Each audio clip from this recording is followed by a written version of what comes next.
የተዋወቃችሁት ጋራጅ ለወንድምሽ ከአረብ ሀገር ከገባሽ በኋላ ጋራጅ ለወንድምሽ መኪና ልትገዢ መተሽ እንደተዋወቀ ያለ ፍላጎቱ ምናምን ነበር ሲል የነበረው። አንቺ እውነታውን የተዋወቃችሁ እንዴት እንደተዋወቃችሁና ምን እንዳሳለፋችሁ ብትነግሪኝ። በጣም ጥሩ። በፍጹም እውነት አይደለም እሱ ያለው። የተዋወቅነው መኪና ልገዛ ሄጄ ሳይሆን ያጎቱ ልጅ አለ ሽማግሌ ሆኖ ነው የመጣ ማለት ነው። እኔ እዛ ቡና ጠጡ እንደመጣው ትንሽ የቡና ጠጡ ከፍቼ ነበረ። ከዛ ልጅ ጋር ካጎቱ ከአባቱ የወንድም ልጅ ጋር ግብብነት አለን። በጣም እንግባባለን። በስራዬ ያከብረኛል። ቡና ቀርብላቸዋለሁ። በሱ የተነሳ ያው እኔ ትዳር እንደምፈልግ በቃ ባለው ነገር ቁጥብ የሆንኩ በጣም ጥሩ ሴት ለዛ ብቁ እንደሆንኩ ነበር የምናወራው የነበረው ማለት ነው። አሁን ከሱ ጋር አስተዋወቀኝ። እሱም ሆኖ ማለት የአባቱ የወንድም ልጅና ሌሎችም ነበሩ አብረው አስተዋወቁን። እነሱ አንድ ቀን አስተዋወቁን፣ ዘወር አሉ። እኛ ቀጠልን። አላማችን ትዳር ነው። እሱም ትዳር ፈላጊ ነው፣ እኔም ትዳር ፈላጊ ነበርኩኝ። ሚያዚያ አካባቢ ተዋወቅን። ሚያዚያ ተዋውቀን ሚያዚያ መጨረሻ አካባቢ ተዋውቀን በፍቅር በቃ በጥሩ መግባባት እየቀጠልን ነበርና ሐምሌ 12 ቤተሰብ ጋር ማለት ነው ቤተሰብ ጋር ሽማግሌ ላከ። እሺ ተባለ። በአግባቡ በክብር ማለት ነው። በቃ ለአንድ ሴት ልጅ በሚያስፈልጋት መልኩ ነው ሽማግሌ አባቱን አጎቶቹን ከሀገሩ ወቅቱ ኮሮና ስለነበረ ማክስ ሁሉ አድርገው ነው የመጡት። የሚገርምሽ ነገር እና እሺ ተባሉ። ከዛ እንዳለው አብራችሁ ኑሩ። በስህተት አንድ ቀን ግንኙነት አለም ስላረገዘችብኝ ቤተሰቦቼ አስገድደውኝ ነው ያገባኋት ያለው ትክክል አይደለም። በፍጹም ትክክል አይደለም። በፍጹም ትክክል አይደለም። የሚገርምሽ ማለት ነው ልጁ አስተዋወቀን። ከዛ እኛ ቢያንስ ለክን በየቀኑ እንገናኝ ነበር። በቀንም ባይሆን ቢያንስ በሁለት ቀን በሶስት ቀን በቀን ስልክ እናወራለን። ከዛ በሁለት ቀን በሶስት ቀን ደግሞ እንገናኛለን። ቅርብ ለቅርብ ነው ሰፈሩ ማለት ነው ያለበትና ያለሁበት። እሱም ከስራ በኋላ እኔም ከስራ በኋላ እንገናኛለን። እንደዛ ከቀጠልም ሐምሌ ያለውን ወር ቁጠሪው። ሐምሌ 12 ሽማግሌ ላከ ቤተሰቦቼ ጋር በክብር አባቱ መጡ። ሽምግል ያሉ ናቸው። ደስ የሚሉ የታፈሩ የተከበሩ አባት ነበሩት። 5 ሰው ሽማግሌ ላከ ከሀገሩ ማለት ነው። አባቱ ያስተዋወቀን ልጅ የአባቱ ታናሽ ወንድምና ሌላ የእናቱ ወንድምን ነው ሽምግልና እንኳ የላከው። ከሽምግልናው በኋላ አባትየው አንድ ልጄ ነው ማለት አዲስ አበባ ሰርግ ይደገስ ተባለ። የእኔ ቤተሰቦች አዲስ አበባ ላይ ሰርግ ይደገስ፣ ቀለበት ባጭሩ ይደረግላቸው ሲሉ አይ እኔ ለአንድ ልጄ እንኳን የጠራሁት ያልጠራሁት ይመጣልና አብረው ይኑሩ፣ እኔ ደግሼ እጠራቸዋለሁ አሉ። ቀለበት አደረጉልን። አብረን መኖር ጀመርን። ከሐምሌ 15 16 በኋላ ነው አብረን መኖር የጀመርነው በራሱ ማለት ነው። ከሽምግልናው በኋላ ነገሮች ምርመራ ሁሉ አድርገናል። በቃ ብዙ ነገሮች አድርገን የገባ ነው። አብረን እየኖርን የመጨረሻ እኔ እሱ ቤት የገባሁት ማለት ነው ሐምሌ 19 ነው። እቃ ገዝተን አስተካክለን አስፈላጊ የሚባሉትን እቃዎች እዛ ገዛዝተን ይዘን ገባን። እዛ እየኖርን እያለ የካቲት 7 ሰርግ አድርገው ጠሩን። በመሀል ነፍሰ ጡር ስለነበርኩ ማለት ነው ተመልሼ ሄጄ እዛ ወለድኩ። ክፍለ ሀገር ተመልሼ ሄጄ ነው እነሱ ጋር ተመልሼ ሄጄ ነው የወለድኩት። ሰርግ ሀገራቸው ለሰርግ ሳይሆን እንደ መልስ ነው ያደረጉልን። በጣም ትልቅ ድግስ ነበር የተደገሰው። የወለድሽው አረግ እሱ ቤተሽውስ መቼ ነው? የመጀመሪያ ልጃችሁ የተወለደው መቼ ነው? መጋቢት 23 መጋቢት ተወለደው። 24 ዓመተ ምህረቱን ንገሪኝ። የወለድሽው ሐምሌ 19 ቤቱ ገባሽ። 2013 መጋቢት 24 የመጀመሪያ ልጃችሁን ወለድሽ። አዎ። ታዲያ በጋብቻ ነው ካገባሽ ቤት ውስጥ አብራችሁ መኖር ከጀመራችሁ በኋላ ነው አንቺ ያረገዝሽው። እሱ እንዳለው በተዋወቃችሁ ለሚያረገሽበትና አንቺን ለማግባት የተገደለው እሱ ተገዶ አይደለም ወዶ ፈቅዶ ተፈላልገን በጣም እርግጠኛ ነኝ። ልክ ልጁን በሆዴን አሁን ባለፈው ለተናገሩ ሆንኩትን ያክል ወዶ ፈቅዶ ተነጋግረንበት ቀድመን ምርመራ አድርገን አንድ ሴት ልጅ ወንድ ልጅ ስታገባ እንደ ሀገራችን ባህል አስፈላጊውን ነገር በሙሉ ተግባብተንበት ነው እህቴ። እሱ የኔን ስም ለማጥፋት ስለፈለገ ብቻ ነገሮችን እንዲያረጋቸው እንጂ እንዳልኩሽ ሽምግልና የሚፈቱት አይቱም ሐምሌ እንድታስወርድ ማስወረጃ ገንዘብ ሰጥቻታለሁ ያለውስ ቃል አለን። እንደዛ በባሏ ውሽማ ዲስሪስፔክት እንድትደረግ ስለፈቀደ የምትጠቀሚ ወይስ በዋይፋይ እየደወሉ ገንዘብ ሰጥቻት ነበረ እንድታስወርድ ብሎ ነው ያቆምነው። እዛ ላይ እየሰማ በፍጹም ከእውነት የራቀ ነው። ይኸውልሽ እህቴ ሀቡ እኔ ነፍሰ ጡር መሆኔን ሳቅ ማለት ነው ነገርኩት። ስነግረው ዘብር ገብርኤል የሚባል ቤተክርስቲያን አለ፣ ሰምተሽ ካወቅሽ ማለት ነው። ፈጣሪ ከሰጠኸኝ መኪናውን አስነስቶ ዘብር ገብርኤል ሄደ። ለእኔ እንኳ አልነገረኝም። ከሰጠኸኝ ወንድ ልጅ ስጠኝ ብሎ ተስሎ መጣ። ከእውነት የራቀ ነው። ምክንያቱም በጣም አንደኛ ልጅ ይፈልግ ነበረ እራሱም ማለት ነው። ሲቀጥል ደግሞ ባለንበት ሁኔታ እኔ እስከማውቀው ድረስ በጣም ደስተኞች ነበርን እና ከእውነት የራቀ ነው። ከሐምሌ 2012 እስከ መቼ ነው በሰላም አንቺ እና እሱ የኖራችሁት? ሁለተኛ ልጄን እስከወለድኩበት 2015 ድረስ 2013 የመጀመሪያ ልጄን ወለድኩ መጋቢት 24 ማለት ነው። ሁለተኛው ደግሞ ማክቤል ደግሞ 2014 ሚያዝያ 18 ተወለደ። በአመት ልዩነት ነው ሁለቱን የወለድኳቸው። ከዛን ነው ነገር የመጣው ቤት ውስጥ ከዛ በኋላ በቃ ብር አምጪ መኪና ልገዛ ነው በቃ እያለ በጣም በራሱ የሆነ በጣም ችግር ተፈጠረ። አለመግባባት ችግር ባትይውም በቃ ሰላም አጣ በራሱ ማለት ነው።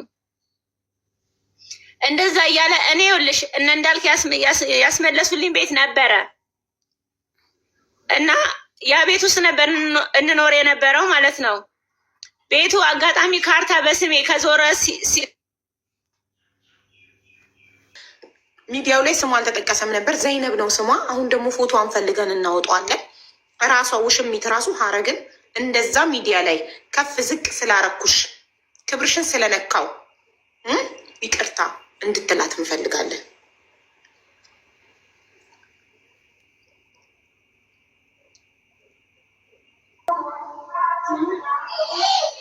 ይሰማሻል? ቆይ ግን ሀረግ ካርድ አለሽ? ምናልባት ጋቸው ከህዝብ ጋር እናስተዋውቃቸው፣ ድምጻቸው ይሰማ። እቺ ልጅ እኮ ቆይ ቀጥታ ልደውላት ኛል ግን ከሩቅ ስለሆነ ፊቷ በደንብ አይታይም። ፊቷ በደንብ የሚታይበት ነው የምፈልገው። አሁን የላክሽልኝ እህቴ በውስጥ አመሰግናለሁ። ፎቶዋን ግን ከሩቅ ስለሆነ በደንብ አይታይም። እኔ የምፈልገው ፊቷ ከቅርብ በደንብ የሚታይበት ነው። ሀረግን ወጥታ ይቅርታ እስካልጠየቀቻት ድረስ አንፋታትም። እንደዛ የመጨረሻ አጸያፊ ቃላቶች ተናግራ ሰብራት ክብሯን ነክታት ዝም አንልም። ጋዜጠኛውም ይቅርታ መጠየቅ አለበት። ሀረግን እንደዛ ስትሰድባት ክብሯን ስትነካ ዝም ስላለ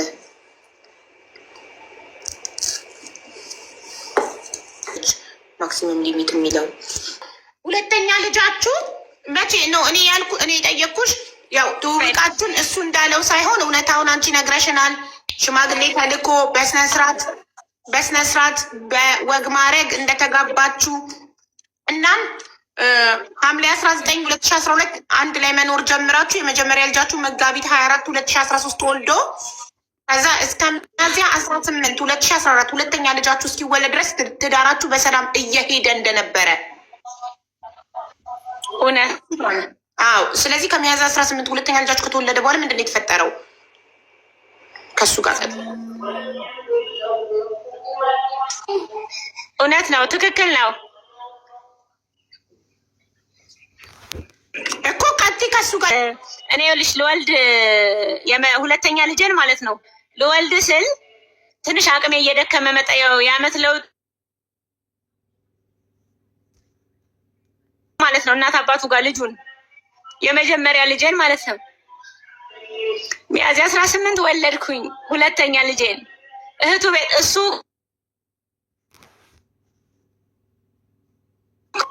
በዓል ነበረ በዛውም ለፋሲካ እዛ እሱ እንዳለ ነው እኔ እዚህ እህቱ ቤት ሂጄ የወለድኩት። አጋጣሚ እንግድነት ጠርታኝ እንደሄድኩኝ እዛው ምጤ መጣና በዛው ሆስፒታል አለርት ወስዳኝ ወልጄ ወደ ቤት አመጣችኝ እህቱ ማለት ነው። ወደ ቤት አስገብታኝ ሄደች። እሱ በሌላ ቢያንስ 5 ወር 6 ወር ከሆነው በኋላ በየቀኑ ያው የሆነ ባህሪ አመጣ።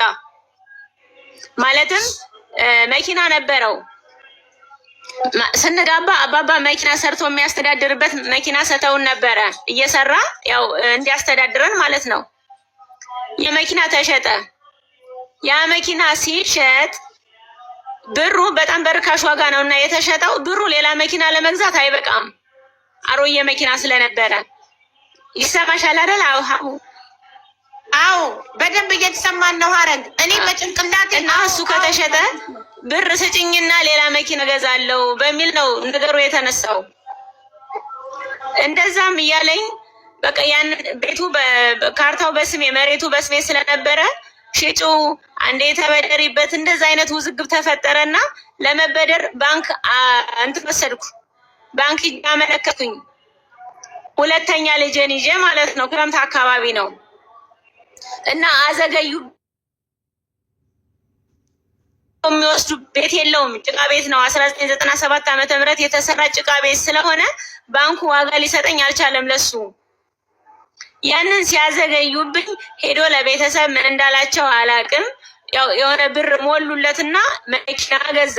በዛ ነው ጭቅጭቅ የተፈጠረው። በመሃል ላይ ቤቱ ብድሩን ፈቀዱልኝና ለስቲከር ብሩን ወሰድኩኝ። ብሩን ከወሰድኩ ያው ቤቱን ተበደርኩበት ማለት ነው። ከዛ ብር ላይ መልሶ በዚህ አምጪ በዛ አምጪ ሲለኝ ቤተሰቦቼን እንዲያውቁ አልፈልግም ብሎ እሺ እና ለሱም ብር ሰጡት። ከዛ ከተበደርኩበት ብር ላይ ማለት ነው።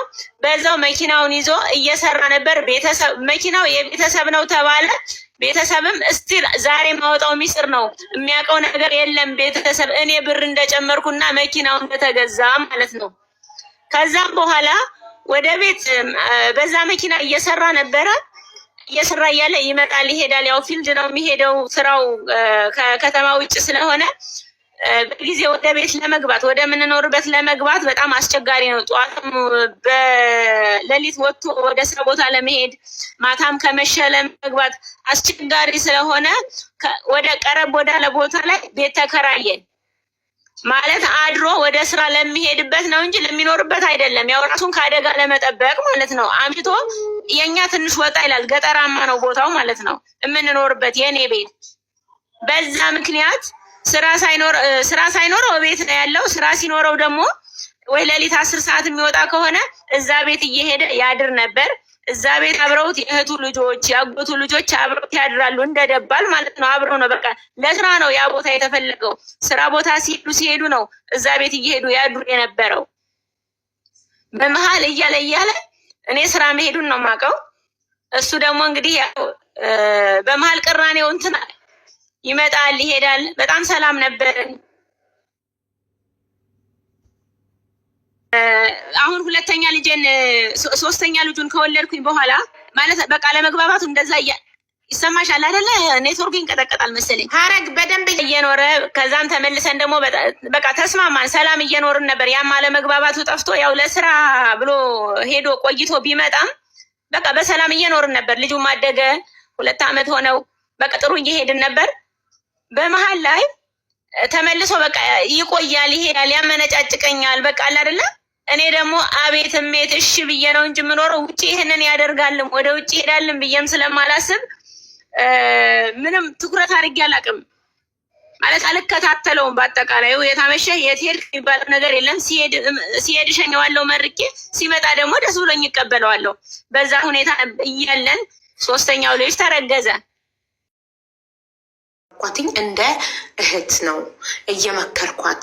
ላይክ እሷ መካሪ፣ እሷ ራሷን ከሀረግ የተሻለች አርጋ ስለምታይ ፕላን ኤ ሳይሳካ ሲቀር ፕላን ቢ ወስዳ ለብቻው ታገባው አላለቻት። ጋይስ ገብታችሁ ማየት ትችላላችሁ ኢንተርቪው። ሶ እንደዛ ካልሻት ሀረግ ዝርክርክና ራሷን ማጠበቅ ስለሆነች ከሆነ ጥላሁን እሷን ጥሎ ወደ አንቺ የመጣው ዋት አባውት ዩ? የመጀመሪያ ባልሽ ለምን ተወሽ? ባል የሚጠብቅ ከሆነ ነው ካልሽ አንቺ ለምን ተወሽ? የሁለት ልጆችሽ አባት ለምን ተወሽ? እና የሰው ልጅ ወስደሽ ደግሞ የድፍረቷ ድፍረት የዲኤንኤ ውጤቱ አሁን ልጆቹ ቢሆኑ ምን ታደርጊያለሽ ይላታል። ደስ ይለኛል። 5 ልጆች ይኖሩናል። በሀረግ ፊት እኮ ነው እንዲህ የምትለው ሚዲያ ላይ 5 ልጆች ይኖረን ማለት ባሏን ብቻ እርሰው የምትወስድባት ልጆቿን ውስጥ አንድ ላይ ልታሳድግ። ሀረግን ባልም ቀምጣት ልጆቿን የምትቀማት 5 ልጆች ይሆኑልናል። ባሉን እሺ ውሰጂ፣ ልጆቿን የምትወስጂ 5 ልጆች ይሆኑልናል ብላ እርፍ ዝም። ጋዜጠኛው ወይኔ እኔ በሆንኩ ኖሮ በሱ ቦታ የነበርኩት እንዴት ልክ ልኳን ነግራት እንደነበረ ገባችሁ? እራሷ ስራዋን እንደምታፍርበት ማሳያ ፊቷ እንዲታይ አለመፍቀዷ፣ ፊቷ እንዲሸፍነው ጋዜጠኛውን መጠየቋ።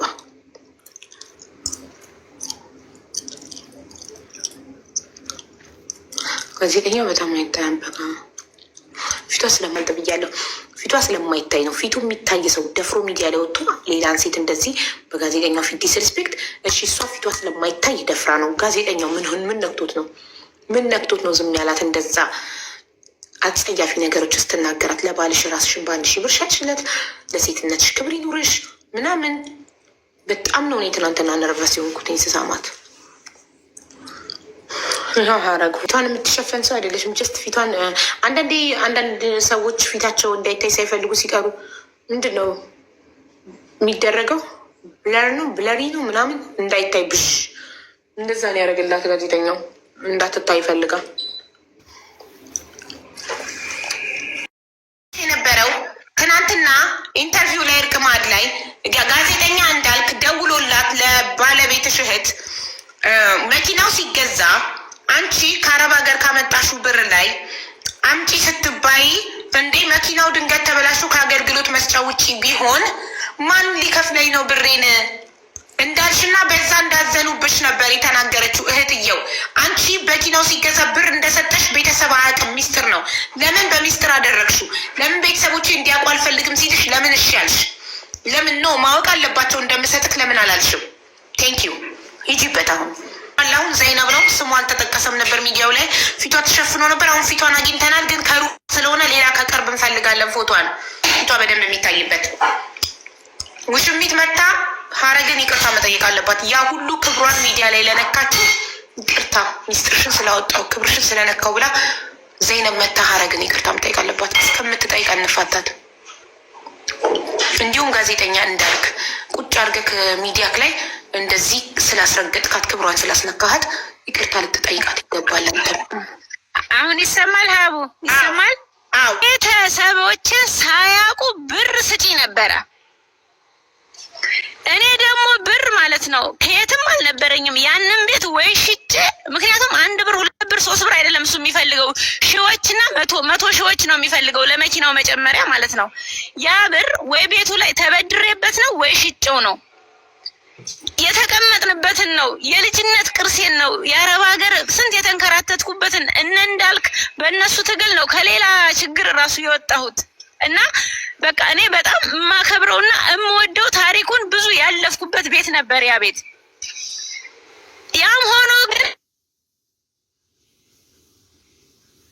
ነው እንጂ ቤት ስላልሆነ ባንኮቹ ቶሎ ሊሰጡኝ አልቻሉም።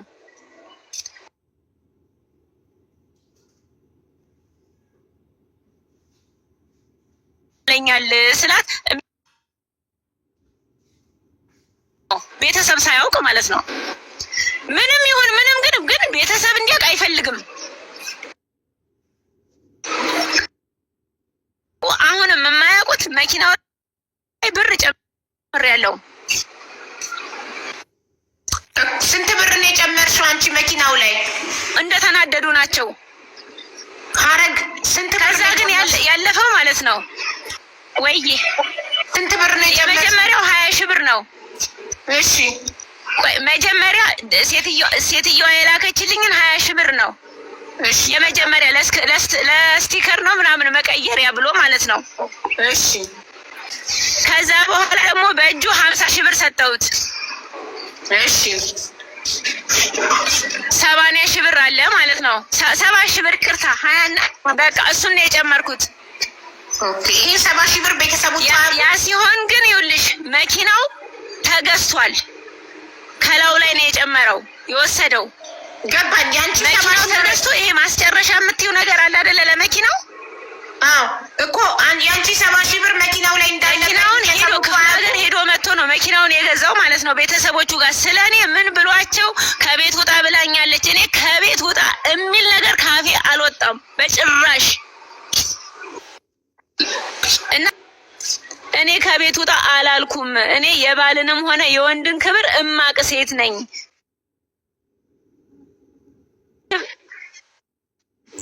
አያውቁም በጭራሽ ገራቸው። ሰበብ ስለፈለገ ውሽሚት ዘይነብን ስለጠበሰ ሰበብ ስለፈለገ ከቤት ውጣ ሳትለው ቤቱ የእሷ ስለሆነ ውጣ ሳትለው ለቤተሰቦቹ እንዲጠሏት ሄዶ ከቤት አባረረችኝ አሉ። ኦፍኮርስ ቤተሰቦቹ አይፈረድባቸውም፣ ልጃቸው ነው። ልጃቸውን ከቤት ካባረረች ኦፍኮርስ የትኛውን ቤተሰብ ይቀየማል? በጣም የሚወዷት ቤተሰቦች እንደውም የዳቦ ስሟን ወርቅ እጥፍ ወርቅ ብለው ያወጡላት የሚወዷት ቤተሰቦች እንዲያኮርፏት እንዲጣሏት አደረገ። ትልቁ ልጃቸው እነሱ ጋር ስለሚያድግ ልትጠይቅ ሁለተኛ ልጇን ይዛ ሙናዬ ናት በሄደች ጊዜ ፊት ነሷት።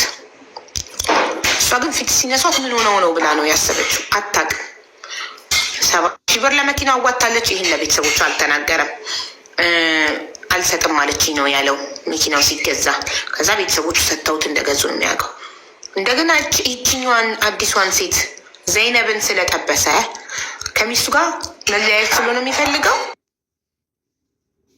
ፈጣሪ አቋ ወጣላት ይሃረግ። ልክ ግን የዲኤንኤ ውርወራው ትናንትና ታይ ግን መጀመሪያ ጥሩ ሰው ትመስል የነበረችዋ ዘይነብ በአንዴ ወደ ሴጣንነት ተቀይራ እዛው ጋዜጠኛው ፊት ልክ ልኳን ነገረቻት፣ ክብሯን ነካቻት። ሀረግ ግን ምንም ሳትመልስ ዝም ብላ ነው እንትን ያለችው። ዝርክርክ ነሽ፣ ራስሽ አይፈልግሽም፣ ወደ እኔ የመጣው እኔ ከአንቺ የተሻልኩ ስለሆንኩ ነው፣ አንቺ ንጽህና ስለሌለሽ ነው፣ አንቺ ራስሽን ስለማጠብቂ ነው፣ እና ከ3 ልጅ ጋር እንዴት ላድርግ ስትላት እኔም 2 ልጅ አለኝ ዩሲ ከመጀመሪያው ትዳሯ የ2 ልጆች እናት ናት ዘይነብ። እኔም 2 ልጅ አለኝ ግን እንዴት ራሴ እንደምጠብቅ አለቻት። እሱ አይፈልግሽም፣ ልንገርሻ እኔን ወክሎ እዚህ ጋር ልኮኛል። እዚህ ጋር የመጣሁት እንደማይፈልግሽ ልነግርሽ ነው። አይፈልግሽም ጥላሁን ብላ ካሽ ነው ፊት ለፊቷ የሰጠቻት። ጋዜጠኛው እየሰማ ከሳምንት በፊት ደውሎልኝ መጥተን ተገናኝተን አድርገን የታክሲ 1 ሺህ ብር ሰጥቶ ሸኘኝ ብለሽ በስልክ ነግረሽኛል ብላ በስልክ የነገረቻት ሚስጥሯን ሀረግን ያዋረደች መስሏት ሚዲያ ላይ ወጥታ ተናገረች። ግን ይሄ ውርደት አይደለም ለሀረግ። ለምን የልጆቿ የሰዎቹ አባት ባሏ ነው ሚስት ሆና ከባሏ ጋር ማተኛለች እንዴ? ራስሽን በ1 ሺህ ብር ሸጥሽለት አለቻት። የትራንስፖርት የታክሲ መመለሻ 1 ሺህ ብር ሰጣት እንጂ ባሏ ነው። የትኛውም ሚስት ከባሏ ጋር ትተኛለች። ሀረግን ዝቅ ያደረገች እሷን ያዋረደች መስሏት እራሷ ናት ግን ባለጌ የተዋረደችው። በቅም ነበር ፊቷ አይደበቅም ነበር። ለሚዲያው ፊቷን እንዳይታይ እንዲያደርግላት አትጠይቅም ነበረ። ስሟንም አልተናገረችም። ስሟን አግኝተነዋል ዘይነብ ነው። ፎቶዋን ደግሞ እናገኘዋለን። ከባለች አንደኛ 3 ልጅ ይዛ ቤት ውስጥ ብቻዋን ያለ ረዳት ሰራተኛ ቤቱ ሳይኖራት ኦኬ። ውሽሚት ሀብታም ስለሆነች ሰራተኛ ቀጥራ ልጆቿን ቤቷን ሰራተኛ ትኬር ያደርግላታል። ሶስቷ ጥፍሯን፣ ቆዷን፣ ፀጉሯን ትንከባከባለች። ኦፍኮርስ እቺ እናት ግን ደሃ ናት። ኬት አምጥታ እንደገና ደግሞ የሚሰጣት ሰምታችኋል አይደለ? ትራንስፈር የሚያደርግላት 1500 ብር 1000 በኢትዮጵያ ኑሮ በሳምንት 1000 ወይ በ15 ቀን 1000 እና 1500 በኢትዮጵያ ኑሮ ምን ለሶስት ልጅ ምን ይገዛል? ምን ያደርጋል? እኔ እኮ አሁን ቅርብ ጊዜ ሀገር ሄጄ አይቼዋለሁ። እናቴን እኮ ነው በአሁኑ ሰዓት እኮ 1000 ብር እኮ ማስቲካ መግዣ ናት እኮ ኢትዮጵያ ውስጥ። ብሩ እኮ ወድቋል እኮ የለም እኮ 1000 ብር እኮ ምንም አይገዛም። 3 ልጅ ለያዘች እናት 1000 ብር እና 1500 ብር ምንድን ነው የሚገዛላት? ምንድን ነው የሚያደርግላት? አልተሰማኝም፣ አላለቀስኩም። በቃ በጣም በጥንካሬ ነበርኩኝ። አሁን ግን ያው ነገሩ ስላለፈ ቢያንስ ባለቅስም ቅር አይበላችሁ። በጣም የሚያመኝ በጣም ስላመመኝ ነው በሰዓቱ ማለት ነው። እና ባሌ ጋር ነው የደወልሽው አለችኝ። እኔም በስመ አብ ወወልድ ወመንፈስ ቅዱስ ባልሽ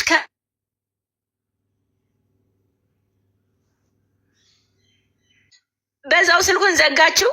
እሱንም አላናገርኩም። እጄ ላይ የቀረ ብር ነበር። እሱን ከፍዬ ልደት ካርዱን ይዤ ያው ቀድሞ መታወቂያም መንጃ ፍቃድ ምንም አይነት ያለውን ነገር ሰጥቶ የነበር መረጃ ማለት ነው። ልደት ካርዱን አስጨርሼ ወደ ቤት መጣው እና እባክሽ አልኳት ደውይልኝ በእኔ ስልክ። የዛን ጊዜ እንደዚህ ስናወራ ባሌ ጋር ነው የደወልሽው ስትለኝ በእኔ ስልክ ደውይልኝ፣ በእኔ ስልክ እናውራ ደወል እሷ እንጂ እኔ አላወራም። እሷ የምትለኝም ብቻ ነበር የምሰማት። በቃ ስድብም ቢኖርበት የሆነ ለእኔ የማይገባ ነገር እኔን አታቀኝም ብዬ ነው የምገምተው በራሴና እሱ የነገራትን እየተመረኮዘች ብዙ ነገር ብትለኝም እሺ እሺ፣ ምክንያቱም አማራጭ አልነበረኝም እሷን እሺ ብሎ ከመስማት ውጭ። እንደዛ እየሰማሁት መካሪ እየመሰለች እየመከረች ነበርና የምትለኝን ሁሉ እሺ እያልኩ ተቀበልኩኝ። በዛ ተዘጋ። ደግሞ ሌላ ቀን ደግሞ ሶስተኛ ቀን ደግሞ እንደዚሁ ደወለችልኝ። እራሷ ናት የምትደውለው፣ እኔ አይደለሁም። ልጁ ታመመብኝና መካከለኛው ልጅ ታመመብኝ። ሲታመመብኝ ደጋግሜ እሱ ጋር ስደውል እባክሽ ተይው ለልጆቹ፣ መካከለኛው ልጅ በጣም ነው የሚወደው አባቱን እና ያው ይዞት የሚዞረው እና እባክሽ ተይው በሚል ብዙ ነገሮች አወራን። ብዙ ምክር መከረችኝ። እኔም ያለኝን ነገርኳት። በቃ እኔ የምፈልገው ቤት አለ፣ ቤተሰብ አለ፣ ፍቅር አለ፣ ልጆች ይታነጻሉ፣ ያድጋሉ። ልጆቼ በየቀኑ ኬክ መብላት እየቻሉ ዳቦ እንዳያርባቸው እባክሽ ተይው ብዬ በብዙ እንትኖች አወራው። ለምልኛል ማለትም 1000 ብር 500 ብር ከዛ ያልዘለለ ማለት ነው።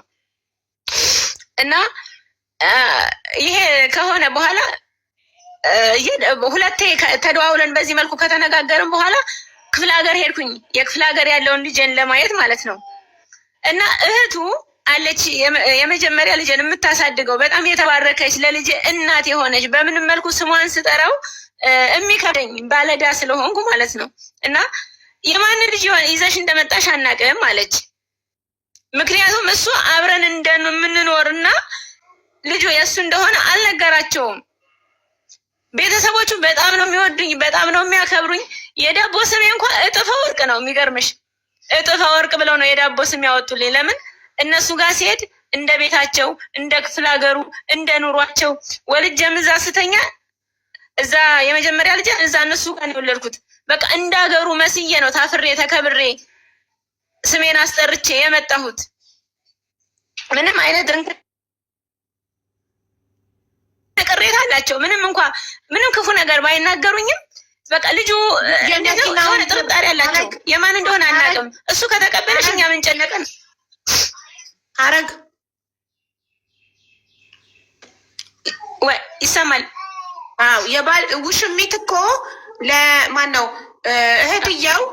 እህትየው እንዳልክ ኢንተርቪው ላይ ያላችሁ ደውሎላት መኪናው ሊገዛ ሲል አንቺ ገንዘብ እንደሰጠሽው እንዳዋጣሽ ቤተሰቦቹ አያውቁም ያላቸው።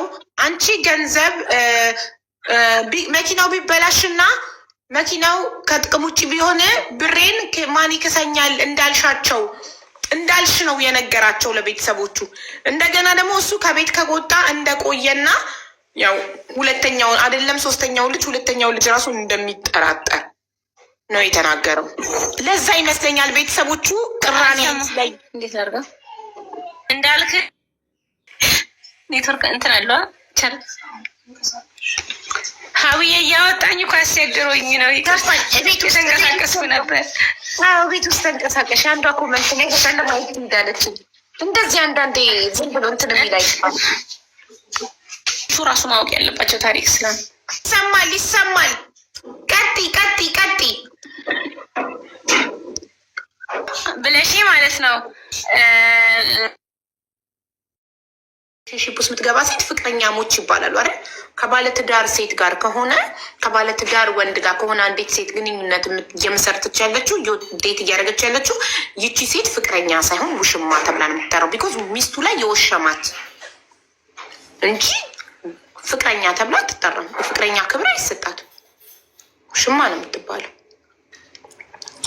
ቆይ ያስተካከለች ነው ሀረግ ሳፋሪ ጥሩ ነው ኔትወርኩ እኮ ሳፋሪ ቁጥር ካለ ይሰጨኛል እንኳትኝ ቪፒኤን ትጠቀም የምትሉት በቪፒኤን ምን ያደርጋል ኢትዮጵያ ውስጥ ለቲክቶክ ከተሆን ኖሮ ሀረግ ዘይነብ ባሏን የቀማቻት አንሷት ለልጆቹ ልብስ እኔ ነኝ የምገዛው እሷ እዛ ጋር ተቀምጣ ልጆቿን ማለብስላት እኔ ነኝ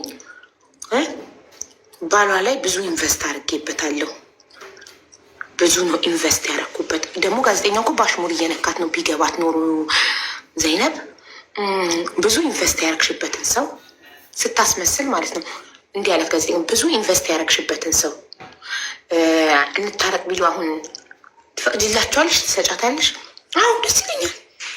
ከፈለጉ ፊቷ እኮ ያስታውቃል እያስመሰለች እንደሆነ ከፈለጉ። ታዲያ እንደዛ ከሆነ ለምንድን የዲኤንኤ ውጤቱ ከታወቀ በኋላ አይፈልግሽም? አንቺ ንጽህናሽን አጠብቂም፣ አንቺ ዝርክርክ ነሽ። እኔ ለምንድን የጠላሃት ብዬ ጠይቄው አንቺ ራስሽ እንደማትጠብቂ ነግሮኛል። እንዲህ እኮ ነው ያለቻት ቃል በቃል።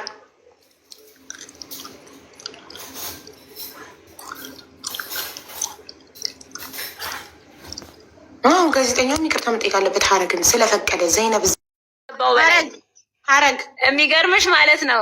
በቃ ይድነቃቸው ነው የምለው አለ ለራሱ ማለት ነው። በቃ ደስ አለው።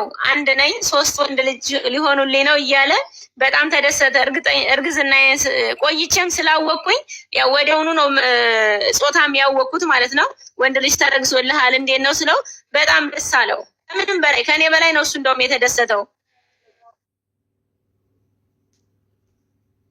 በየስንት ጊዜው 3ኛ ልጁን ወልድ ቢያንስ አንድ ወር ምናምን ሲቀረን በስነ ስርዓት አወራን ማለት ከዚህ በኋላ የተከራየውን ቤት እንዲቀር አንድ ላይ ቤት ወደ ከተማ ፈልገን ልንከራይ በዛ ዲቴይል በስነ ስርዓት ነበር ቁጭ ብለን ያወራ ነው።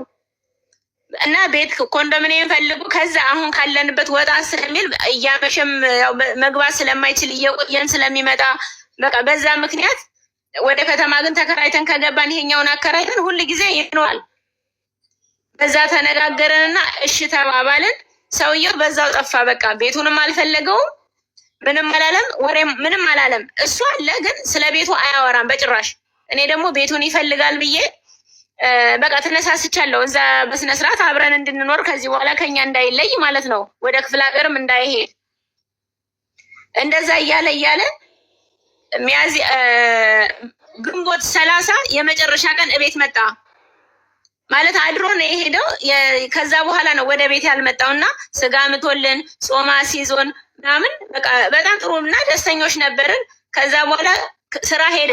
ጭኖ ነበር የመጣው በአጋጣሚ እቤት አድሮ ሄዶ ስራ ቦታ ጭኖ ወደ ክፍለ ሀገር እየወጣ ነበር። እንደውም ስጋ ምናምን ይዞልን መጥቶ ምሳ አብልቶን ሄደ። እኔ ሰኔ 6 ምጥ መጣ። ከዛ ሆስፒታል ሄድኩኝ። አለርት ሆስፒታል ነበር የወለዱት። ምጥ መጣና ወይ ሰው ላክልኝ ወይ ደግሞ አንተ ና ስለው አሁን እመጣለሁ ይለኛል። አልመጣም። ብቻዬን ነው እዛ የወለድኩት ሐኪም ቤት ማለት ነው። ራሴ ፈርሜ የገባው ወለድኩኝ። ከዛም አልመጣም። ከዛ በኋላ ወደ ቤትም አልመጣም። ከአደጋ አሁን ትንሽ እንትን ካለ በኋላ እኔ ራሴ ወስጄ አሳየሁት በየቦታው እየፈለኩ ማለትም በየቦታው ስልሽ ለልደት ካርድም ለሆነ ነገር እያልኩኝ ልጁን መጥቶ ቤት አላየውም። ግን ለልደት ካርድ ሲሄድ አየው። ለመካከለኛው ልደት ካርድ ላወጣ ማለት ነው። የሆነ እሱ መታወቂያ ያወጣበት ልደት ካርድ ቦታ አለና እዛ ሂጄ ናፈርምለት ተብለሃል ብዬ ደወልኩለት። እዛ መጣ። በዛ አማካኝነት ሶስተኛው ልጅ አየው። እዛ አይፈረምም፣ እዚህ ቦታ ላይ ማውጣት አትችልም፣ መፈረም አትችልም። አንተ መታወቂያውን ያወጣል ሰው መጥቶ መጀመሪያ መፈረም አለበት። አንተ እዚህ ጋር እንትን ላይ ማህደር ላይ ለመኖርህ አሉትና አልመጣም። በዛ ምክንያት መታወቂያው አልወጣለትም። የኔ መታወቂያ ደግሞ ኮልፌ ክፍለ ከተማ ስለነበረ እዛ ላወጣ በሁለተኛው ቀን እዛ ሄድኩኝ። እዛ ሄጄ እንግዲህ ትንሹን አዝየዋለሁ፣ ትልቁን ደግሞ በእጄ ይዤዋለሁ። በሌሊት ተነስቼ እዛ ሄድኩ መታወቂያውን ላወጣ። እዛ በቴሌ ብር የሚከፈል ብር አለ አሉኝና እጄ ላይ ያለው ብር አለቀ። በጣም ትራንስፖርት ክራውድድም ስለነበር በራይድ ነው የሄድኩት። እዛ ሁኜ በቴሌ ብር የሚከፈል ብር አለ 200 ብር የልደት ካርድ ክፈልልኝ ልል እደውላለሁ። ባሌ ጋር ነው የደወልሽው አለችኝ።